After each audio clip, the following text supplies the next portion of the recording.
Assalamualaikum warahmatullahi wabarakatuh. Sebelumnya perkenalkan, nama saya Muhammad Pranali, perwakilan dari kelompok 7. Yang mana kelompok 7 ini terdiri dari 5 anggota.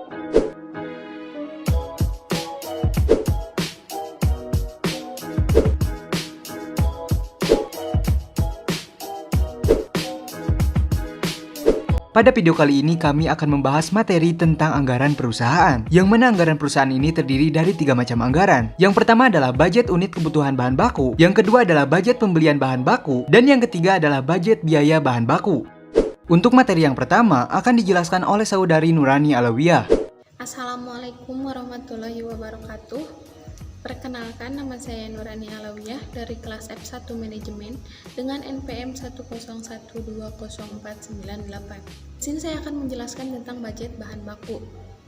Budget bahan baku yaitu semua yang berhubungan dan merencanakan secara terperinci tentang penggunaan bahan baku untuk proses produksi selama periode yang akan datang.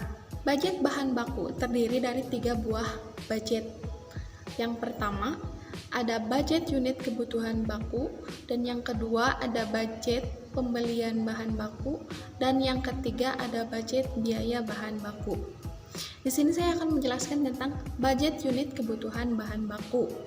Budget unit kebutuhan bahan baku ialah budget yang merencanakan secara terperinci tentang jumlah unit bahan baku yang diperlukan untuk penyelenggaraan proses produksi selama periode yang akan datang.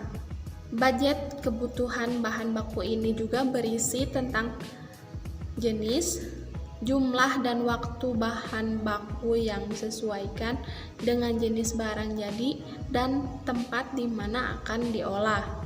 Kegunaan budget unit kebutuhan baku secara umum yaitu pedoman kerja, alat koordinasi atau alat pengawasan. Dan kegunaan budget unit kebutuhan baku secara khusus ialah dasar untuk penyusunan budget pembelian bahan baku dan budget biaya bahan baku. Ada pula faktor-faktor yang mempengaruhi budget unit kebutuhan baku, yaitu salah satunya ada budget unit yang akan diproduksikan, dan yang selanjutnya adalah berbagai standar pemakaian bahan dari masing-masing jenis bahan baku untuk produksi. Ada 2 metode. Metode yang pertama adalah data historis atau pengalaman di waktu yang lalu, dan metode kedua ada cara mendasarkan diri pada penelitian khusus dengan meneliti maupun percobaan. Ada pula bentuk budget unit kebutuhan baku, contohnya seperti jenis bahan baku, ada produk X-nya dan ada produk Y-nya. Jenis bahan baku ada jenis A yang produk X-nya adalah 1,8 kg dan produk Y 1,7 kg. Dan ada pula jenis B yang produk X-nya adalah 1,5 kg dan produk Y-nya 2,3 kg. Dan jenis C 1,2 liter sebagai berikut. Untuk materi yang kedua akan dijelaskan oleh saudari Pipit Kurnia. Assalamualaikum warahmatullahi wabarakatuh. Saya Pipit Kurnia di sini akan menjelaskan tentang anggaran pembelian bahan baku. Anggaran pembelian bahan baku adalah anggaran yang merencanakan secara sistematis dan lebih terperinci tentang kuantitas pembelian bahan baku guna memenuhi kebutuhan untuk produksi dari waktu ke waktu selama periode tertentu. Oke, di sini sudah ada salah satu contoh dari soal bahan baku. Sebenarnya kita buat dulu persediaan bahan bakunya, habis itu kita buat pembelian bahan baku. Dikarenakan saya kebagian hanya menjelaskan tentang pembelian bahan baku, jadi di sini saya ambil salah satu contoh soal tentang pembelian bahan baku. Diketahui anggaran produksi 2020 triwulan pertama, triwulan kedua, triwulan ketiga, dan triwulan keempat. Informasi setiap unit 20 persediaan awal, persediaan akhir, estimasi harga beli per unit,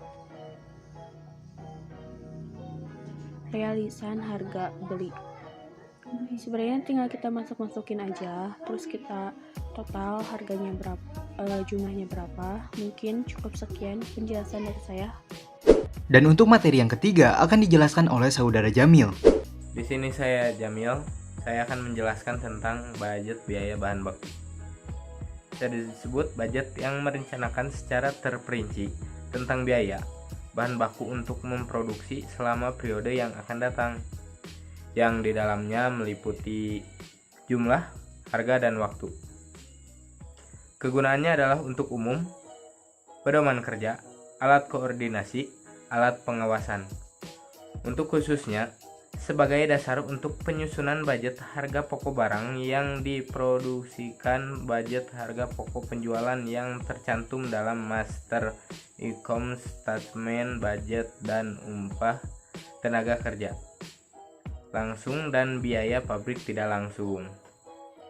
Untuk faktor-faktornya yang mempengaruhi adalah budget unit kebutuhan bahan baku, budget pembelian bahan baku, dan metode akuntansi bahan baku yang digunakan FIFO, LIFO. Metode moving upgrade. Yang pertama, metode FIFO. Dalam metode ini, harga dan bahan mentah yang diolah lebih awal didasarkan pada harga bahan mentah yang dibeli lebih awal, begitu juga sebaliknya. Yang kedua, metode LIFO. Nilai dan bahan mentah yang diolah lebih awal didasarkan pada harga dan bahan mentah yang dibeli lebih akhir, demikian juga sebaliknya. Dan yang ketiga, metode moving average, yaitu metode yang menganggap nilai bahan mentah yang diolah berdasarkan nilai rata-rata pembelian bahan mentah yang pernah dilakukan oleh perusahaan sejak awal sampai dengan yang akhir.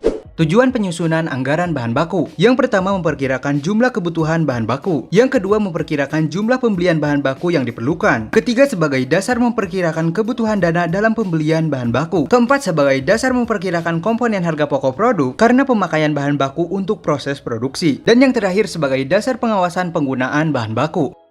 Dan untuk kesimpulan keseluruhan materi akan disampaikan oleh saudari Patria Nurpadilah. Kesimpulannya, dalam pengendalian bahan baku, salah satu cara yang dilakukan oleh perusahaan adalah dengan membuat pembelian anggaran bahan baku. Bahan baku dapat dianggarkan oleh satuan unit atau uang. Anggaran bahan baku berisi tentang rencana kuantitas bahan baku yang harus dibeli oleh perusahaan dalam periode waktu mendatang. Ini juga harus dilakukan secara hati-hati dalam jumlah dan waktu pembelian. Anggaran kebutuhan bahan mentah disusun untuk merencanakan jumlah fisik bahan baku yang diperlukan, bukan nilainya yang rupiah. Dalam penyusunan anggaran kebutuhan bahan baku dan anggaran pembelian bahan baku di muka, tampak bahwa persediaan nilai di awal dan permasalahan nilai di akhir itu selalu diperhitungkan. Mungkin cukup sekian yang dapat kami sampaikan. Mohon maaf apabila ada kesalahan. Wassalamualaikum warahmatullahi wabarakatuh.